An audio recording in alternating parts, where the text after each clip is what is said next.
Cuando quieras, Ramón. Ok, buenos días a todos.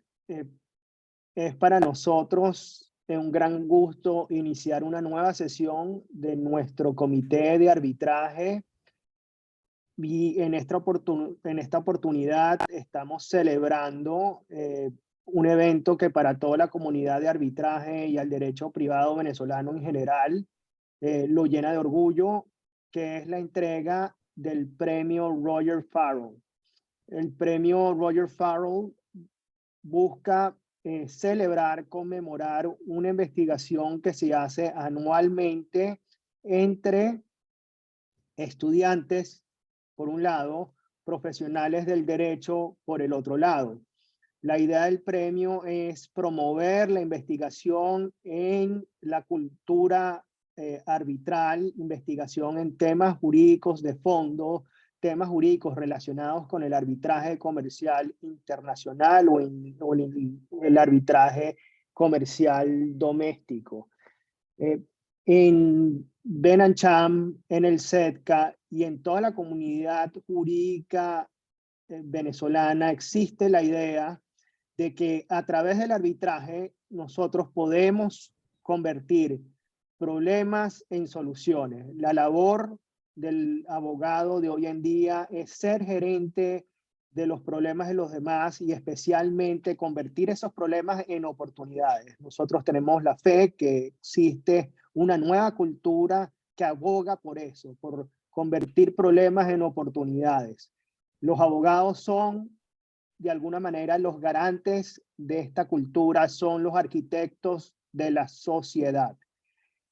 Por eso cada año el SEDCA, el Comité de Arbitraje BenCham buscan promover esta cultura y realizar esta investigación que lo que en puridad de términos, que lo que persigue es festejar, conmemorar el estudio del derecho, el estudio de análisis de artículos que aporten una solución concreta a un punto no investigado antes en las ciencias jurídicas. Es decir, que busca promover soluciones y aportes a las ciencias jurídicas. En este caso en particular consideramos, y el jurado consideró, que el trabajo que ganó en la categoría profesional llena estos méritos, un trabajo sobre un tema que ha sido poco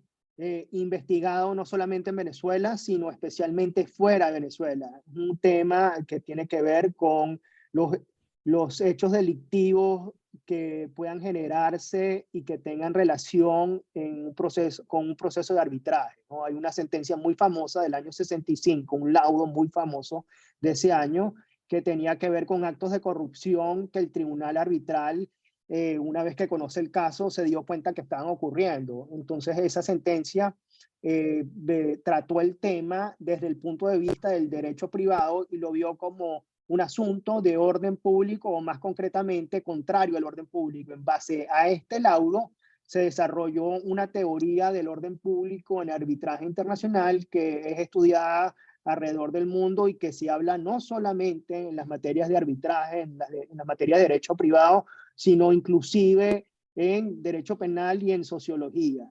Un tema que es muy importante, pero en criterio de muchos investigadores es un tema que todavía la comunidad jurídica está en deuda, y la comunidad jurídica tanto venezolana como a nivel internacional. Y el trabajo del ganador de este año es un aporte importantísimo en el estudio y análisis de este tema, y es un aporte importantísimo no solamente aquí en Venezuela, sino fuera de Venezuela. De todas maneras, eso es básicamente la introducción a la importancia del premio.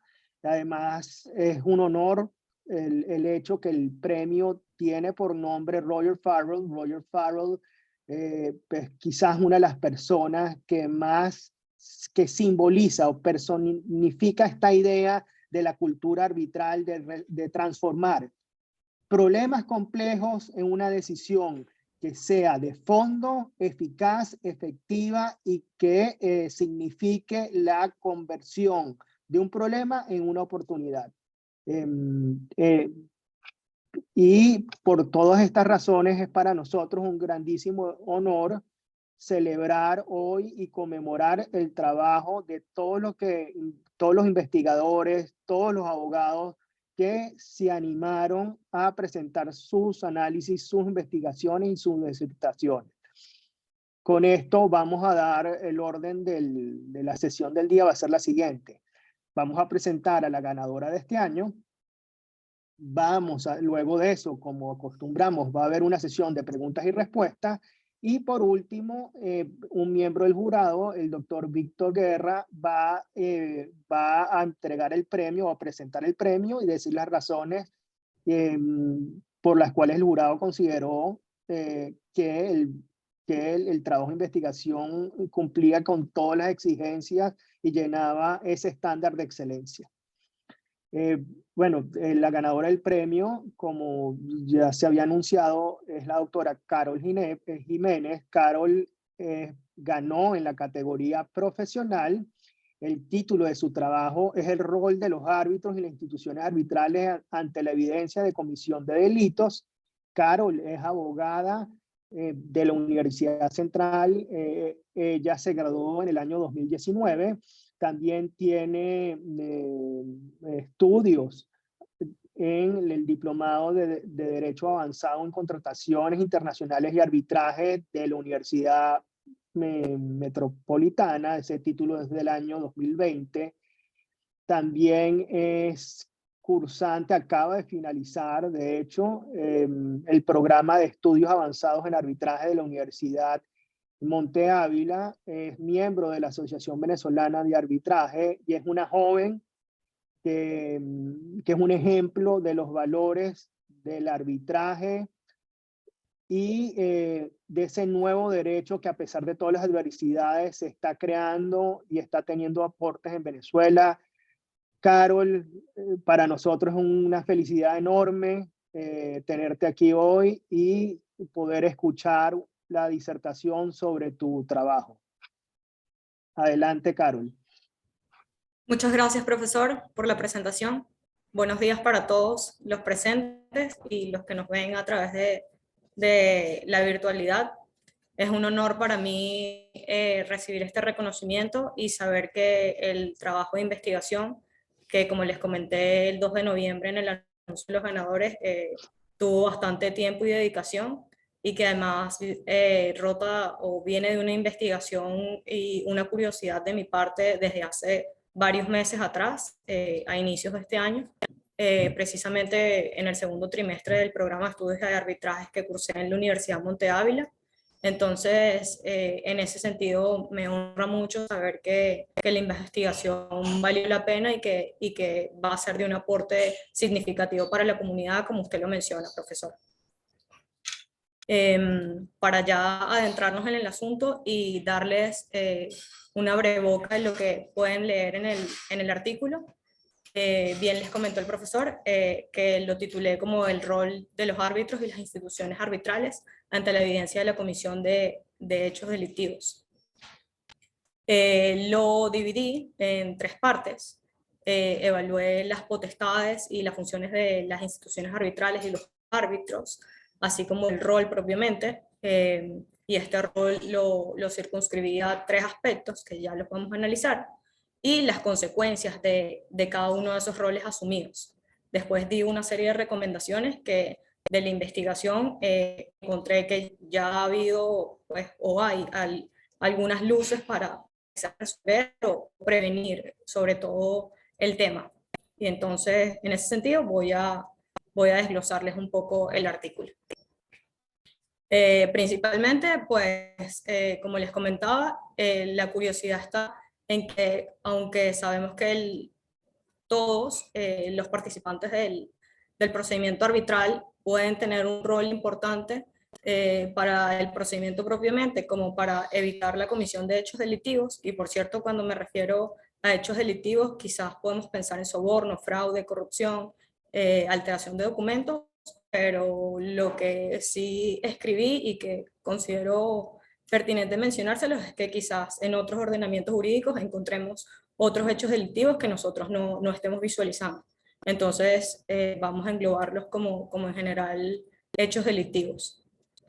Lo que les decía es que a pesar de que todos los intervinientes en el arbitraje puedan jugar un papel fundamental en prevenir o evitar esta comisión de delitos, lo cierto es que en la investigación encontré que los más importantes son ver qué rol puede asumir tanto los árbitros como las instituciones arbitrales en este procedimiento. Sabemos que los árbitros buscan pues llevar el procedimiento tanto de manera integral como buscar y lograr un laudo eficaz y ejecutorio, y el tribunal arbitral va a buscar que este procedimiento se lleve a cabo de manera regular conforme a los reglamentos. Sin embargo, a través de la investigación pude ver que sus potestades, aunque no necesariamente están todas plasmadas, sabemos que en el acuerdo arbitral las partes no van a hacer un listado de todas las atribuciones que tienen los árbitros. Es muy poco probable que eso ocurra. Y lo que nos dice la ley y lo que nos dicen los reglamentos a veces puede quedarse corto. Estas atribuciones debemos de verlas de una manera más amplia. En ese sentido está las potestades y funciones que tienen los árbitros propiamente. Y es, por ejemplo, hallé que, aunque ellos tienen fundamentalmente su potestad de decidir sobre su propia competencia, también esta potestad les permite adentrarse a investigar sobre la controversia que se trate. Y esta investigación, si vieran una presunción de la comisión de algún hecho delictivo, pudieran extenderla a analizar propiamente esta presunción o esta comisión. Asimismo, pudieran los árbitros tener una potestad para solicitarle a las partes evacuación de pruebas adicionales e información adicional que así lo consideren pertinente. A su vez, estos podrían también visitar el lugar de la controversia y a realizar propiamente sus investigaciones allí. Eso con miras a no quedarse nada más con lo que las partes les están proporcionando, sino sencillamente ir más allá. Eso, por supuesto, sin tratar de sustituir la labor probatoria de las partes. A su vez, hemos visto que muchas jurisdicciones consideran que los tribunales arbitrales tienen solo el deber de vigilar el proceso o recibir la causa, verificar que existe un acuerdo arbitral y que ese acuerdo arbitral contenga el nombre de la institución que se trate para así pues darle curso.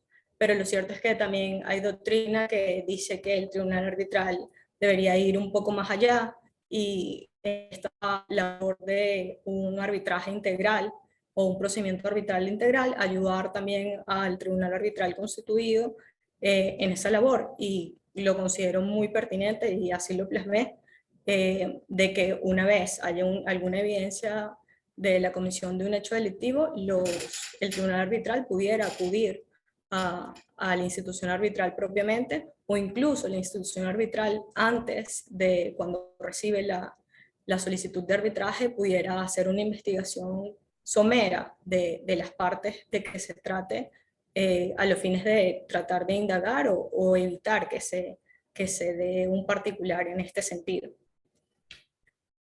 Eso como resumen principal de que las potestades y las funciones de los árbitros y los tribunales arbitrales siempre pueden ir más allá a los fines de alcanzar un procedimiento eficaz, un laudo ejecutorio, pero también con miras a evitar que estas malas prácticas en el arbitraje se topen con el procedimiento arbitral.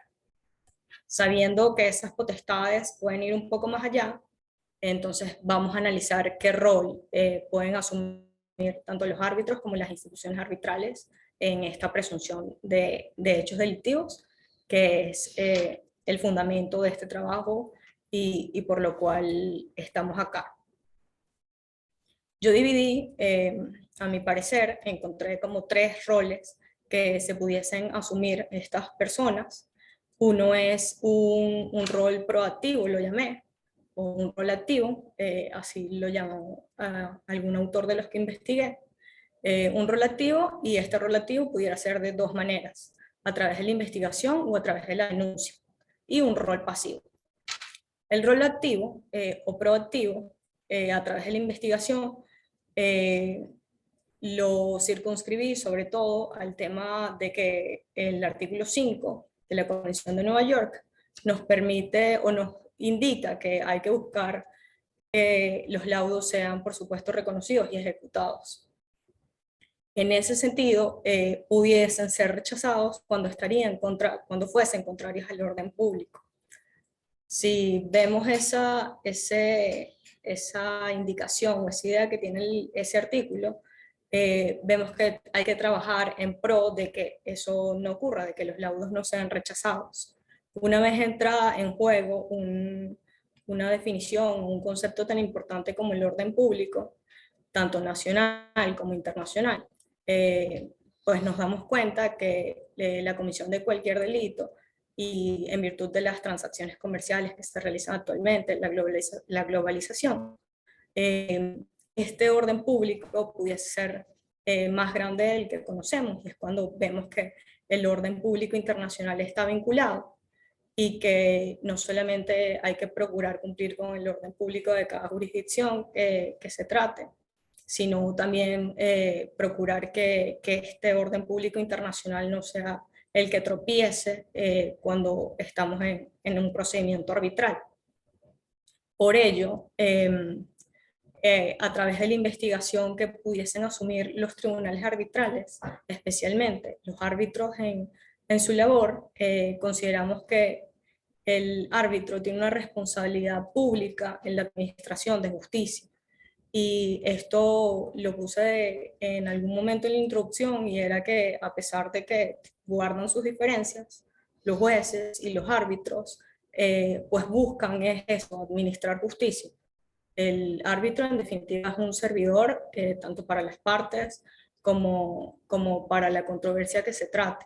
Entonces, de alguna manera es ver que el orden público esté en orden, y orden público internacional, por la importancia que les menciono de actualmente las transacciones comerciales, y velar por cumplir con esta responsabilidad que de alguna manera se tiene en administrar propiamente justicia.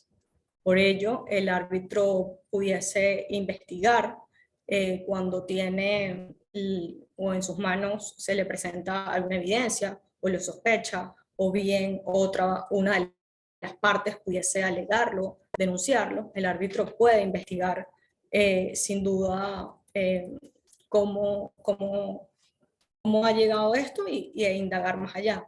Hay ejemplos, creo que más adelante quizás allí había puesto unos ejemplos, por ejemplo, las reglas de la Cámara de Comercio Internacional mencionan que el tribunal arbitral podrá establecer hechos del caso en todos los medios apropiados. Tenemos un ejemplo de también la regla de arbitraje 34 del convenio CIADI, que busca que se puede visitar la escena relacionada del caso y disputar y ejercer cualquier investigación que el tribunal considere conveniente, que era lo que les comentaba al inicio. No es solamente guiar y tomar una decisión, pudiese ir más allá del tribunal arbitral. Y así hay varios ejemplos a nivel mundial que quizás debamos tomar en cuenta para nuestra labor. A su vez, cuando el árbitro investiga, está el tema de qué pasa con mi deber de confidencialidad para con las partes, para con el proceso, hasta dónde llega esta labor investigativa que el árbitro puede realizar. En ese sentido, se recomienda también que se resguarde la información privilegiada. Una vez el árbitro decide investigar, el deber ser es que también le informe a la parte sospechosa, por alguna manera decirlo, que se va a investigar de tal hecho o que se le va a investigar propiamente a la parte. Y una vez hecho eso, debe darle la oportunidad a esa parte o incluso a ambas partes, de aportar la información que consideran, de defenderse sobre los hechos de los cuales se les está señalando, de aportar las pruebas que consideren. Eso en aras también de mantener la imparcialidad que debe haber dentro del proceso. A su vez, una vez tenga pues esta presunción el árbitro o el tribunal arbitral, deberá ver muy bien, sobre todo cuando es una de las partes quien está señalando a la otra, que no sea sencillamente una excusa para no cumplir con sus obligaciones o evadir el procedimiento arbitral. Por ello, es una labor, desde mi punto de vista, muy delicada, pero que si nos guiamos por las cosas que ya existen y tratamos de potenciarla, sin duda se puede llegar a evitar o a tener las formas de actuar en su momento. Después menciono ya el rol activo, pero a través de la denuncia. Porque, ¿qué pasa si el árbitro sencillamente no tiene las posibilidades, las capacidades de investigar? A veces las investigaciones toman mucho tiempo, dinero. Entonces, la otra forma o solución que hallé es denunciar a las autoridades competentes de la jurisdicción que se trate, esta presunción que se tiene sobre la comisión de un hecho delictivo. Entonces aquí radica otro problema. Todos los árbitros o todas las instituciones arbitrales tienen este deber de denunciar ante las autoridades competentes cuando tengan la presunción de la comisión de un delito. Esta es una de las preguntas que me hago, y al final lo que les menciono en el trabajo es que la doctrina ha señalado distintas posturas. Por ejemplo, responder esta pregunta va a variar, por ejemplo, dependiendo de la ley que rige el arbitraje, o bien la ley a la cual está colegiado el árbitro. Posiblemente también pueda ser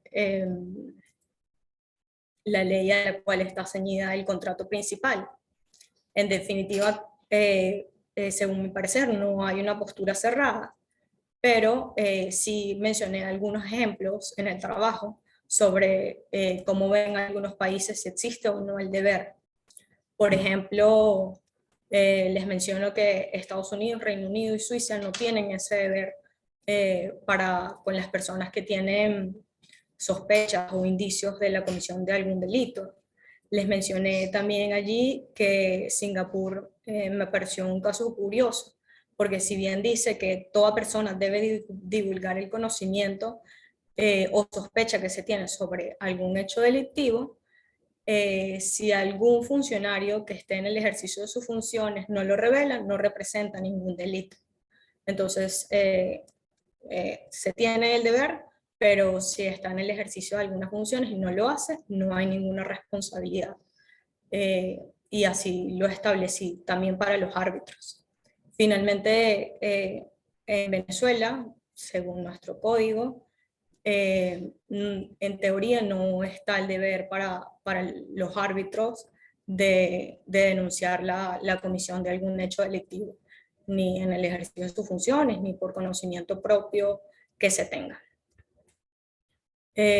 Finalmente, y que les comentaba también al inicio, que el tribunal arbitral pudiera acudir a la institución arbitral que se trate, esto por supuesto en caso de procedimientos institucionales, para ver si encuentra alguna manera, otra forma de que, o tanto de que el tribunal arbitral o la institución arbitral sea quien denuncie, y no quedarse como de brazos cruzados, y es lo que en definitiva propongo en mi trabajo, que de alguna manera ambos, tribunal e institución, deben hacer algo con miras a evitar y proteger la integridad del procedimiento arbitral.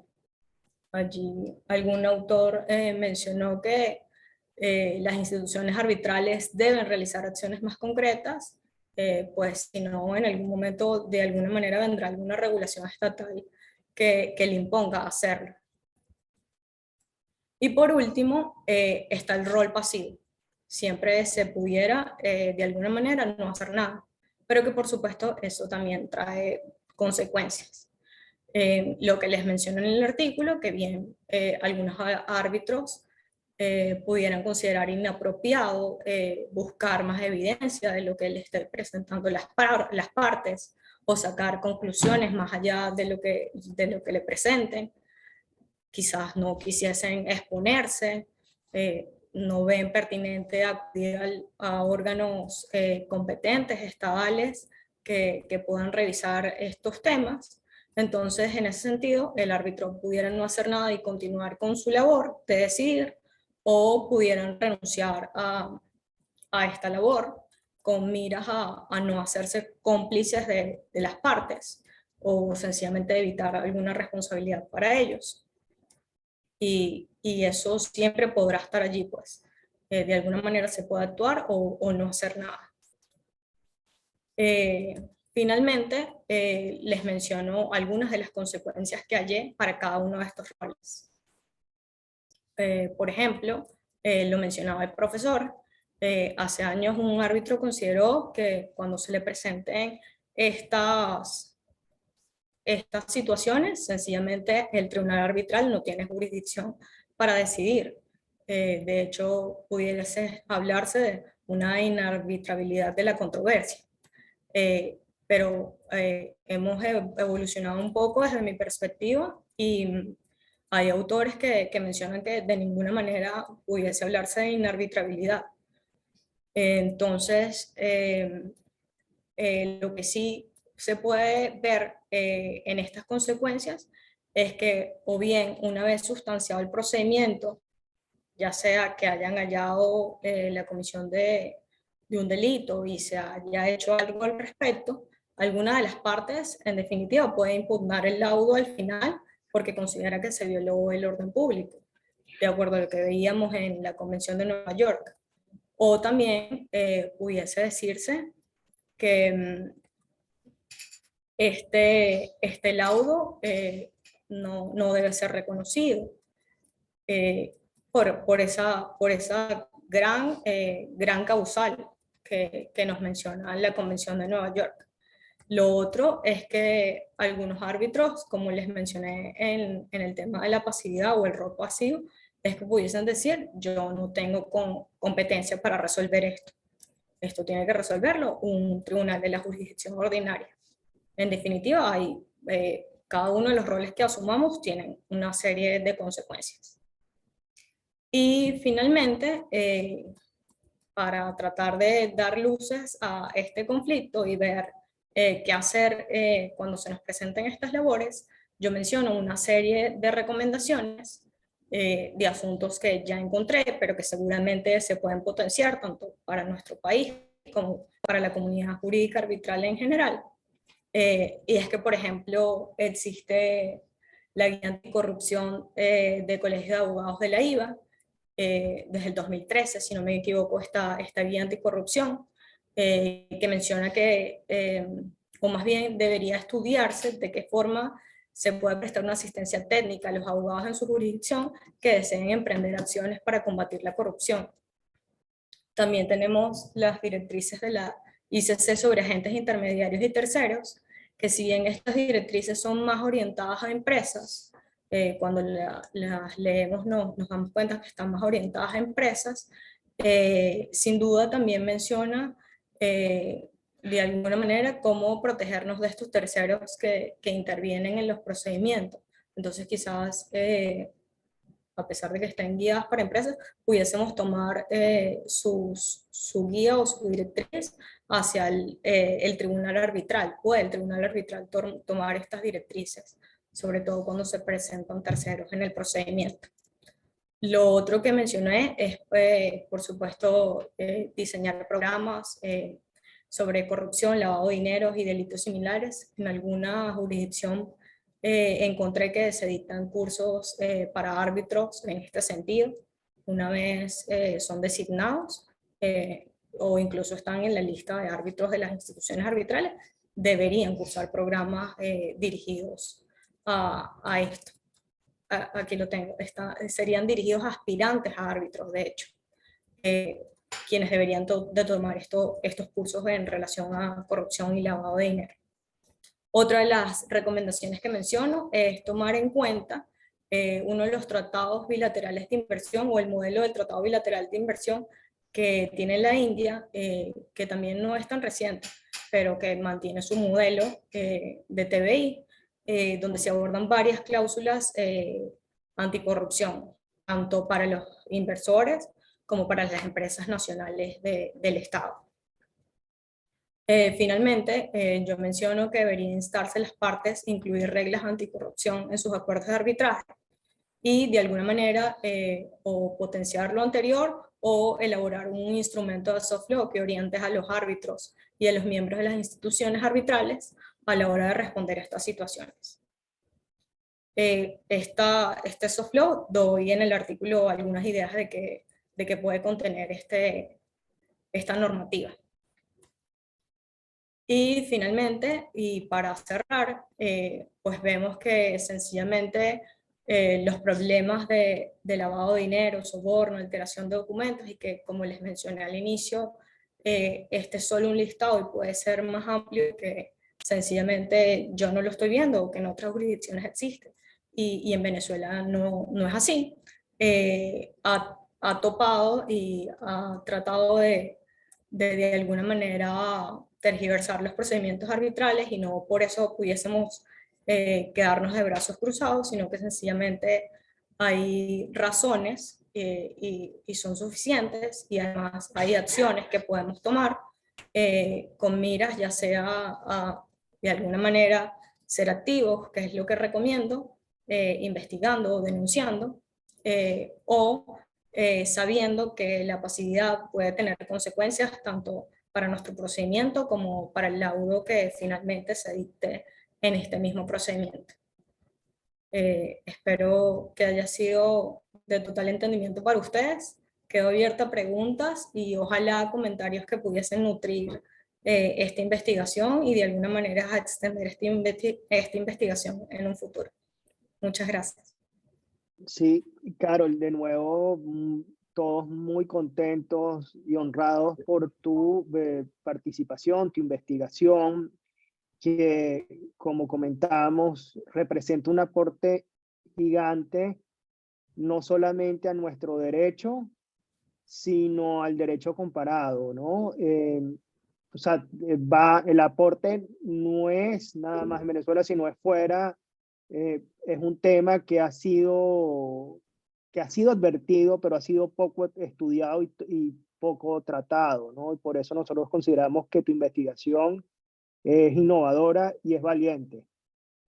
Vamos a abrir de nuevo la secuencia sería la siguiente. Vamos a abrir la sesión de preguntas y respuestas. Luego el doctor Víctor Guerra, en nombre del jurado, va a hacer una pequeña referencia a tu trabajo y se te va a entregar el premio. Yo tengo para abrir la sesión de preguntas y respuestas 2 preguntas, ¿no? La primera, que lo hablaste y lo analizaste, pero queda la gran duda de qué opinas tú, cuál es tu criterio en cómo están en juego el principio de la confidencialidad y el tema delictual en el arbitraje. ¿Dónde está el punto medio? ¿Qué instrumentos por tu investigación se puede sacar? ¿Cuál es tu conclusión? ¿Cómo se debe manejar ese asunto cuando están en tensión la confidencialidad y el deber de quizás informar o ver qué hacer, ¿no? Ante la comisión de un delito, ¿no? Esa es la primera. Y la segunda tiene un sentido, ¿no? Al final, todo el arbitraje y todo el sistema de derecho comercial, derecho privado, lo que busca es brindar soluciones de derecho de fondo a los problemas que surgen en el comercio. Eso uno, y hacerlo de forma efectiva, eficiente y garantizar la fluidez del comercio. Eso es lo que están buscando, ¿no? Uno de los peros que se han puesto en este tema ha surgido inclusive en Venezuela, en un caso reciente que se habló de temas penales, es la prejudicialidad.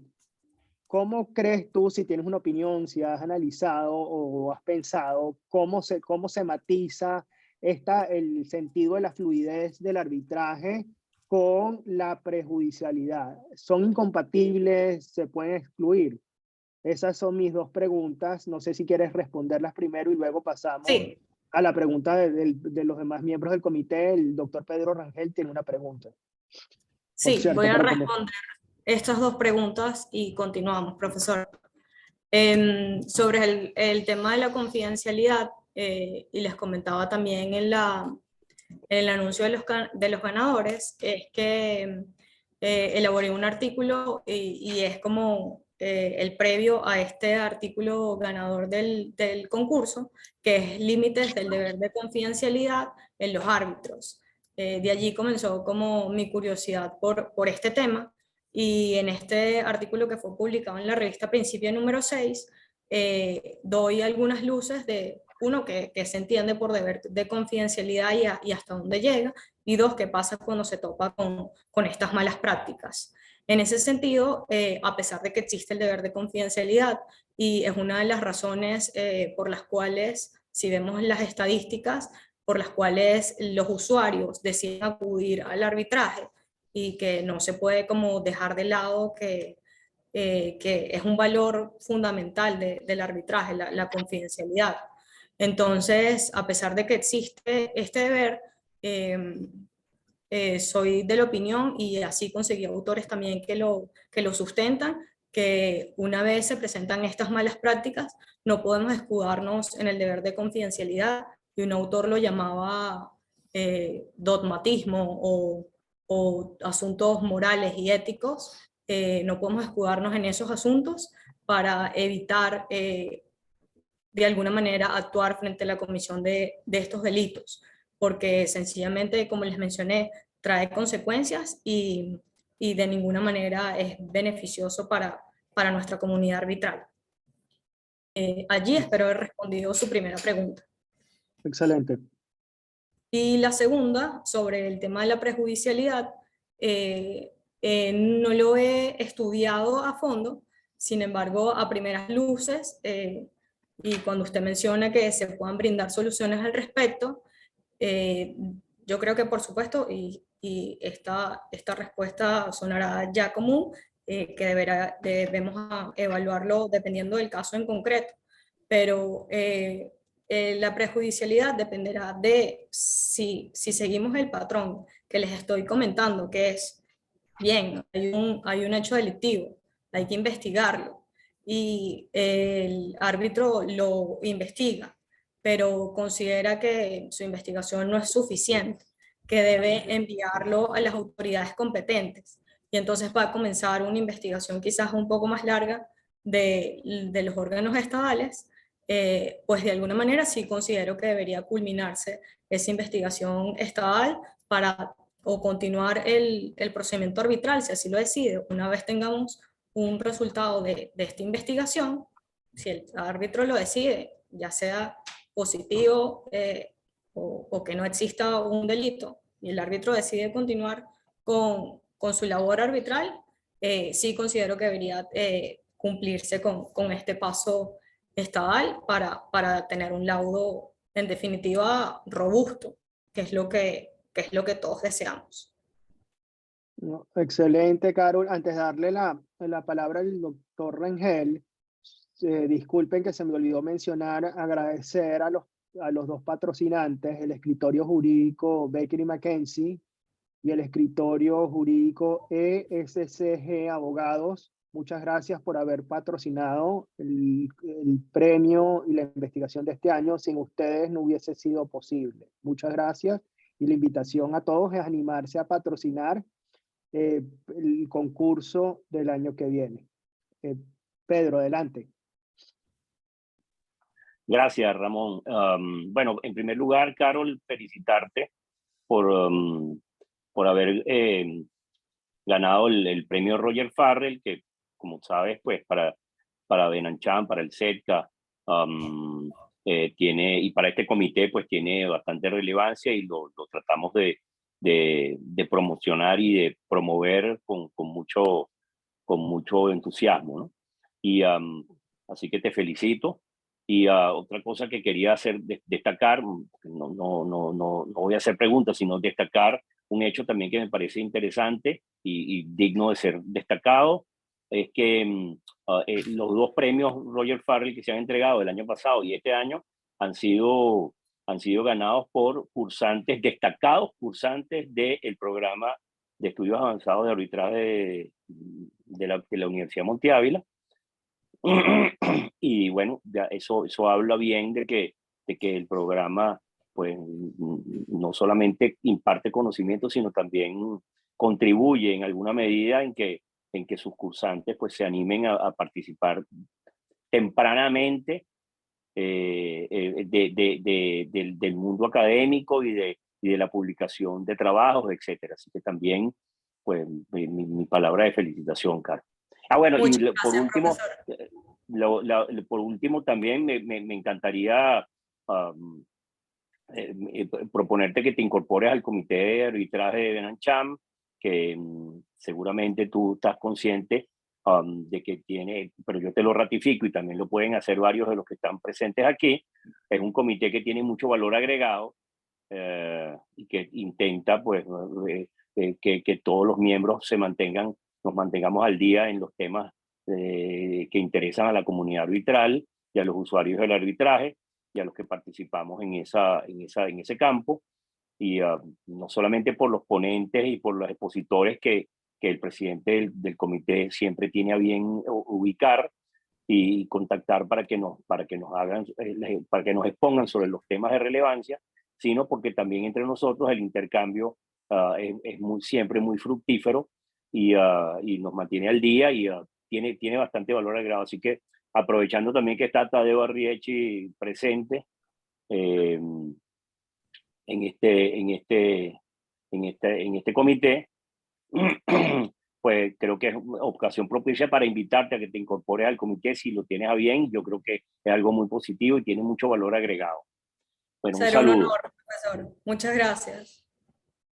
Sí, no, la idea es del comité es que cada día se involucren más y participe más gente. En verdad, nosotros todos los miembros estamos muy orgullosos del trabajo que se hace en el comité y consideramos que es un centro de pensamiento muy importante para promover la cultura arbitral en Venezuela. Y los aportes que se hacen en el comité parten de la idea de que Venezuela, de la idea de que inclusive está en la propia ley, en los propios tratados suscritos por Venezuela, de que Venezuela puede ser un centro importante de resolución de controversias a pesar de todas las adversidades que existen.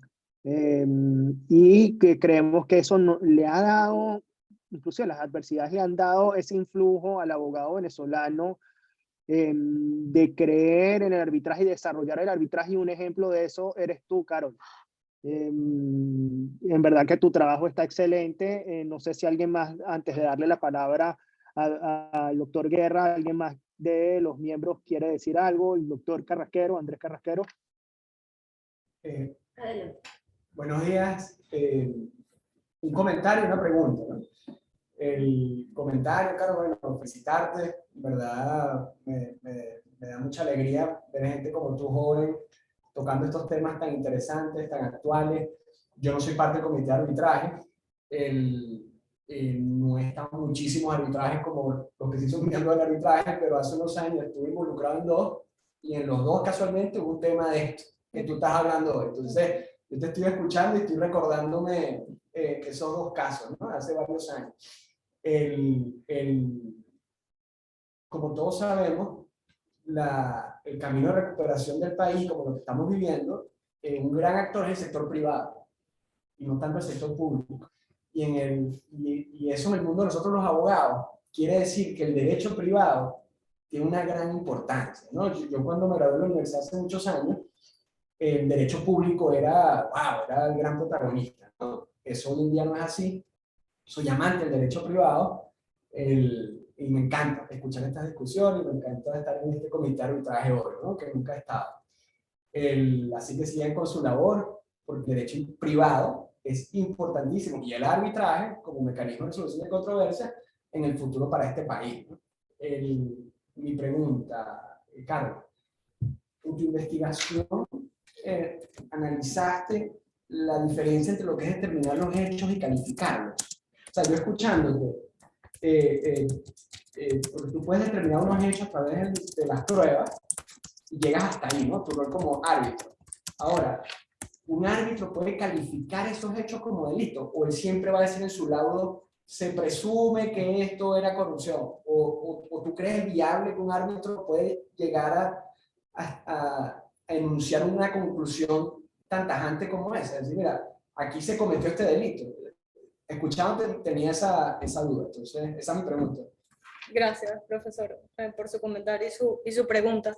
No llegué a ampliar tanto el asunto, ojalá de aquí en adelante nos dé la oportunidad de analizar todo eso, y se les comentaba también en algún momento que al principio yo quería analizar como todo, qué puede hacer esta persona, qué puede hacer esta persona, pero en definitiva me di cuenta como que los más importantes son los que les mencioné.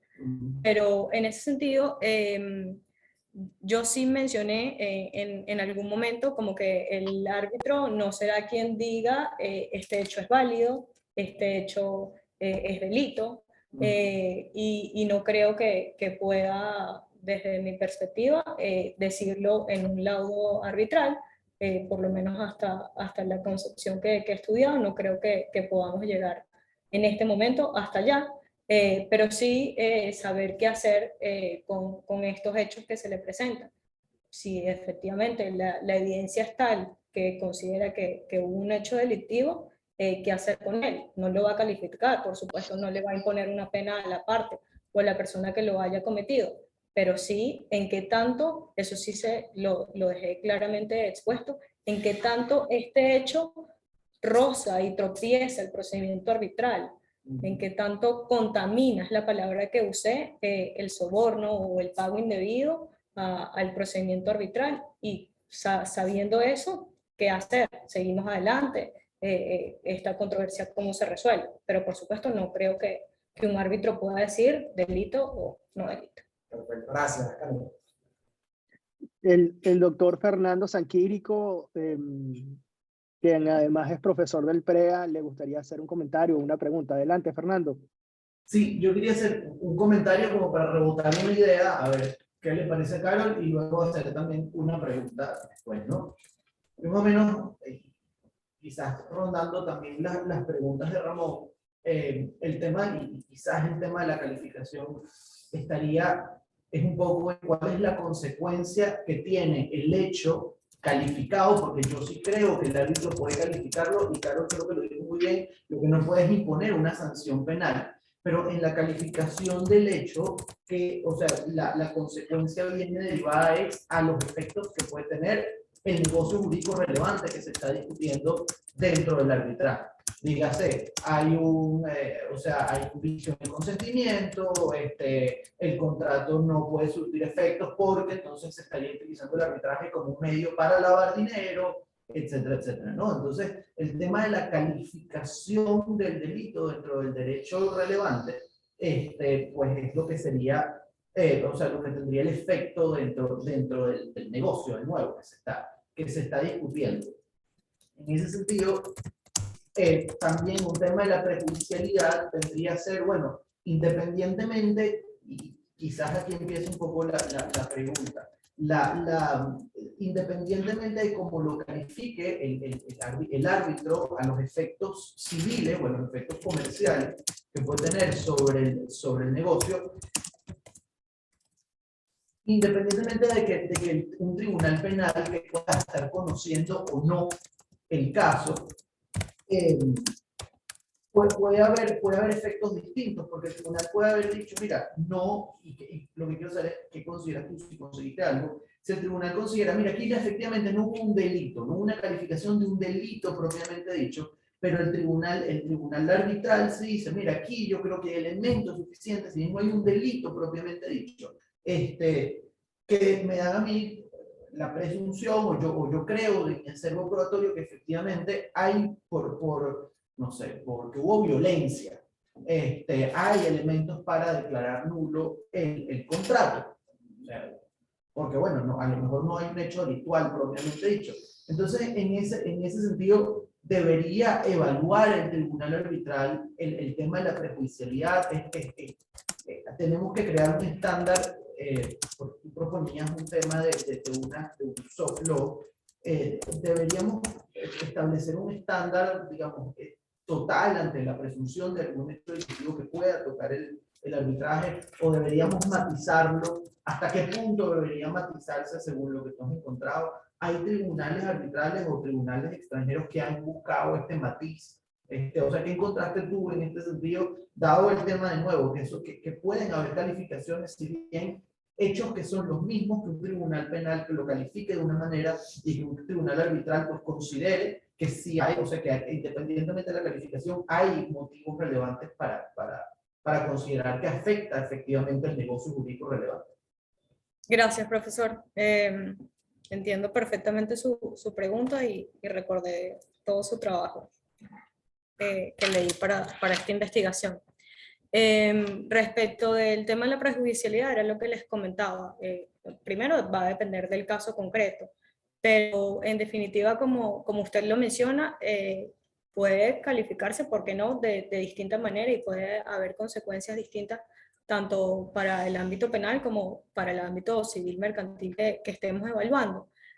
Sí recordé que hubo un caso en Francia donde al inicio, a pesar de que se señaló que pudiese haber la comisión de un hecho delictivo, no se encontró suficiente evidencia, se dictó un laudo, pero 12 años después se encontraron pruebas que para las partes eran más contundentes y de alguna manera se volvió a tocar el caso. No recuerdo si fueron pues con estas pruebas fueron a la jurisdicción ordinaria o intentaron de alguna manera una impugnación del laudo. Pero sí recordé que hay casos en ese sentido. Y respecto a lo que usted me menciona, que bien puede el árbitro calificar el delito, ¿por qué no? O sea, le estoy comentando que, en definitiva, mi perspectiva es que no está en la labor actualmente de hacerlo, pero quizás para sus fines él sí pudiera hacerlo, a pesar de que, por supuesto, no va a imponer una sanción. Ahorita se me ocurre otra pregunta. Hablamos mucho y en tu exposición entiendo que hablas del rol del árbitro. Ahora, de lo que leí en la presentación, también tocas de alguna forma el rol del centro de arbitraje.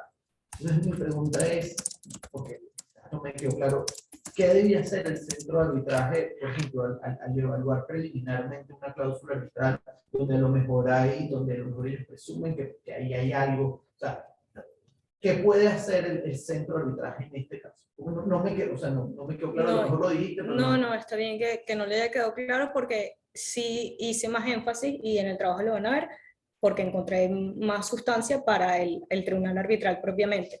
Pero lo que sí les mencioné respecto a la institución arbitral es que puede ir más allá, tanto cuando se le presenta la solicitud de arbitraje. Ahorita no es mi área, pero creo que existen muchos asuntos y listados de cumplimiento que pudiesen verificarse, por ejemplo, para cada una de las partes, solo por mero trámite, y evaluar eso.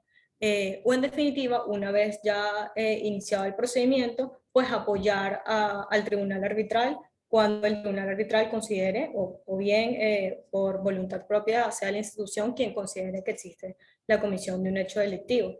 Sentarnos, ¿qué hacer? No sencillamente, no, mira, esa no es mi labor, estás cumpliendo con el reglamento. No, yo creo que sí se puede ir más allá de alguna manera, pero sí conseguí, por supuesto, más soporte es para la labor del tribunal arbitral. Gracias. Sí. No, excelente. Carol, ahora en nombre del jurado, el doctor Víctor Guerra va a dar unas breves palabras. Adelante, doctor Guerra. Víctor. Muchísimas gracias, doctor Escobar, Ramón. Carol, nuevamente felicitarte, la verdad, no solamente por tener, como bien lo decía Ramón, la valentía de proponer una obra, un artículo, un trabajo con un título novedoso, y no porque, digamos, los demás trabajos no sean también meritorios y necesarios, pero yo creo que atreverse a indagar en temas que no están totalmente desarrollados o que son complejos, porque hay distintas posiciones en la doctrina, en la jurisprudencia, en la legislación, es absolutamente valiente, y por eso sin duda es el primer punto que resalto de tu trabajo, de tu artículo, el contenido, el título del mismo. En segundo lugar, la absoluta calma y organización mental que tienes al momento de exponer tu artículo y de responder las preguntas que no han sido nada sencillas, porque no hay respuestas contundentes. Entonces, verdaderamente para mí es admirable cómo una persona puede digamos, con tu juventud, que no ha sido para nada un obstáculo, por el tema de la experiencia, quiero decir, nada, no otra cosa, ser absolutamente profesional, contundente y muy consistente, además, con tus ideas, lo cual yo como escritor valoro muchísimo cuando las personas son honestas en su investigación. Entonces ese sería para mí el segundo tema a resaltar de tu trabajo, artículo, investigación. Ya no solamente el hecho de lo novedoso en el sentido del tema, en segundo lugar tu honestidad intelectual, y en tercer lugar quiero rescatar de tu artículo, como tú bien lo has dicho, esto es un proceso de maduración que comienza con varios trabajos previos, que comienza con tu propia labor de educación académica, que llega finalmente al artículo que tuvimos el gusto de leer, evaluar y calificar como ganador. Entonces, nuevamente, felicitaciones para ti. De las cosas que resalto del trabajo son sin duda el contenido en cuanto a sus fuentes, a unas fuentes para la dimensión del artículo muy bien sostenidas, unas notas al pie, unas referencias muy bien sostenidas. Y en segundo lugar, también quiero rescatar dos cosas. El hecho de que lo hayas concluido con recomendaciones valientes, a mí eso también me parece muy meritorio. Y en segundo lugar, ¿verdad? El tema de proponer, sugerir, digamos, en algunos casos, aspectos como, mire, esta idea del soft law, para mí eso es absolutamente llamativo, porque es un tema que me encanta en lo personal, pero que creo que es muy valioso que tú lo vuelvas a poner de relieve en las recomendaciones como una posibilidad que tendría el sistema venezolano y los sistemas en general de poder evolucionar hacia una cultura arbitral muy comprensiva, muy 360. Y en segundo lugar, tu recomendación en relación con la educación. Yo celebro nuevamente que tú insistas en la necesidad de que todos, no solamente los aspirantes a árbitros, sino los que estamos también en este negocio, podamos verdaderamente seguir educándonos. Quiero concluir señalando que por haber estado los últimos años inmerso en el mundo de la prevención al comercio ilícito y la delincuencia transnacional, he aprendido en los últimos años la necesidad de fomentar una cultura de cumplimiento. Una cultura de cumplimiento significa que todos los actores de la sociedad efectivamente debemos cumplir un rol en garantizar que esta cultura de cumplimiento no solamente se desarrolle, exista y se mantenga. Y fíjate que para mí, de las ideas y de las preguntas que se han desarrollado, por ejemplo, esos debates entre confidencialidad, por ejemplo, y el deber que tiene cualquier ciudadano, más aún cuando está en un rol de administración de justicia, de denunciar la comisión de un hecho delictivo. justamente para fomentar el tema de la cultura de cumplimiento. Yo creo, y solamente te lo dejo como idea, o espero que el trabajo pueda seguir desarrollándose, que incluso en temas contractuales las cláusulas de confidencialidad tienen excepciones. Es decir, hay incluso esa gran excepción del orden público, es decir, yo no puedo, atado a un tema de confidencialidad, ¿verdad?, hacer que la confidencialidad sea una especie de escudo y un camisón para cualquier cosa. Entonces, justamente en las propias excepciones contractuales hay la posibilidad de eximirse de ese deber de confidencialidad. En segundo lugar, un tema que creo que es muy importante de resaltar es la distinción entre lo que es la administración de justicia y el rol de los árbitros dentro del sistema de justicia, y en consecuencia toda esta discusión que ha girado en torno a la prejudicialidad, el deber de denunciar, como si tienen capacidad o no, o autoridad o no para calificar los hechos que están conociendo, etcétera. Ese es un tema. Pero el otro tema, sin duda, me parece que es la protección del propio proceso arbitral y, en definitiva, como tú bien lo decías, Carol, que sea un laudo arbitral robusto, como han señalado reconocidos árbitros internacionales, que el árbitro sea efectivamente ejecutable. Eso creo que hay que separar un poco en el análisis, al menos, la distinción de cada una de estas dos esferas para poder entonces establecer las consecuencias necesarias. Y concluyo señalando el rol de las instituciones y centros arbitrales. Y es muy interesante la propuesta de establecer una debida diligencia, una revisión de quienes se someten al uso de un centro que está, o de una institución que está justamente tratando de protegerse a sí misma, brindando este servicio de administración de justicia alternativa, ¿verdad? Pero que la debida diligencia no constituya o establecer debidas diligencias, revisiones de lista de sanciones, etcétera, no debería ser un obstáculo para que el propio centro pueda seguir funcionando y administrando y cumpliendo sus roles. De nuevo, justamente auspiciando lo que tanto necesita el planeta en estos días, que es la cultura de honestidad, de cumplimiento, etcétera, ¿no? Entonces yo creería, hay varias ideas, yo después porque no quiero tampoco abusar del tiempo de todos acá, pero hay varias ideas que me encantaría poder comentarte y escribirte para que puedas finalmente, cuando se publique el trabajo, tenerlas ahí en cuenta, las que tú consideres. Sin más, nuevamente felicitarte por este muy merecido premio académico, darle las gracias a los patrocinantes, al centro, por su generosidad en invitarme a compartir estas breves palabras. Muchísimas gracias, Ramón, muchísimas gracias, Carlos. Muchísimas gracias a usted, profesor. Gracias por todas sus ideas y por supuesto estaremos en contacto para que nos pueda apoyar al respecto. No, excelente, de verdad, Carol. Y ahorita vamos a pasar a dar entrega del muy merecido premio, que de nuevo para nosotros una alegría enorme, un día muy importante para BENACHAM, para el CEDCA y para la comunidad jurídica venezolana.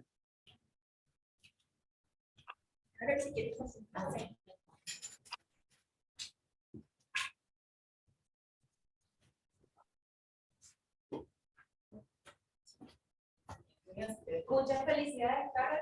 Bien merecido que tienes este premio. De parte de BENACHAM y el CEDCA, muchísimas gracias.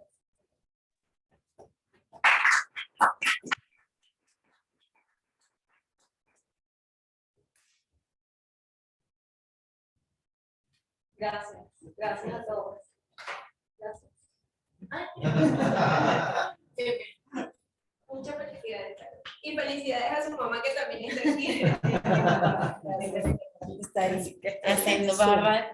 Y a su papá, que también está aquí, me están indicando. Muchas gracias. Gracias a todos. No, gracias a ti, Gracias Luis. también a nuestros aliados y patrocinadores. Vamos a colocar un videíto de agradecimiento. El señor Luis Vicente García de BENACHAM también está aquí. No sé, señor Luis, si quiere decir algunas palabras antes de colocar el video. Sí, eso mismo iba a decir, para ver si Luis le gustaría decir algunas palabras. Solamente, bueno, un placer estar en este momento, Carol, celebrando no solamente este premio, sino creo importantísimo el hecho de que estamos promoviendo la investigación en el país. ¿Cuánto se necesita estudiantes, profesionales que comiencen a hacer de nuevo investigación, que comiencen a evaluar todos estos temas como lo que tú acabas de exponer de una forma diferente, una forma quizás adaptada a la nueva realidad del mundo y a la nueva realidad de nuestro país? Pero sobre todo, no solamente desde el punto de vista académico, que por supuesto una investigación siempre va a ser rigurosa, siempre va a tener esa cantidad de conceptos que hay que investigar, y por supuesto cuando tenemos un jurado tan calificado como el que tuvimos en esta ocasión, requiere de mayor calidad para que sea inclusive merecedor de un premio como el que hoy te estamos entregando. Pero adicionalmente, pues, darnos cuenta que todo se tienen que llevar a la empresa, se tienen que llevar a la empresa privada. Ustedes como abogados, como árbitros, o todo lo que tiene que ver en la relación de fomentar los negocios y fomentar las empresas, nos corresponde no solamente evaluar los temas teóricos, sino también evaluar todos estos temas prácticos que nos van a llevar precisamente a tener una mejor comunidad empresarial, porque continuamos teniendo esta calidad de profesionales, calidad de investigadores, en el caso de ustedes como abogados que se dedican a la solución de temas complejos a lo largo de sus carreras, que nos lleva a entender que la vida de los negocios requiere de formación continua, requiere de educación, pero sobre todo requiere el carisma que todos los profesionales le ponen en su día a día. Carol, de verdad, felices de estarte otorgando a ti este premio en honor al fundador del CEDCA, Royal Farrell, también expresidente de Benancham, a quien hace 3 años, en los 20 años del CEDCA, le dimos un merecido reconocimiento, y desde entonces decidimos hacer este concurso que lleva su nombre, el Premio Royal Farrell a la investigación. Y bueno, un placer que nos acompañes de ahora en adelante, como decía Ramón, en el comité de arbitraje, pero que seas una participante activa. Así que bueno, felicitarles de nuevo a ti, a tus padres que están contigo, y bueno, que sigan los éxitos. Muchísimas gracias. No, muchas gracias a todos. De nuevo, muy felices todos por este comité de arbitraje. Felicitaciones, Carol. Y vamos a poner el video para dar conclusión a la sesión de hoy.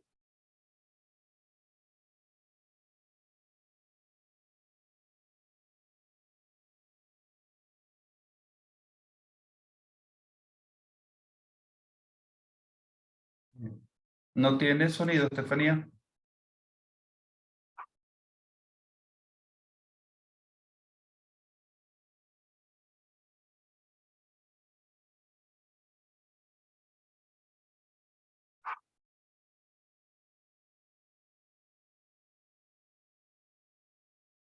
Creo que se cortó.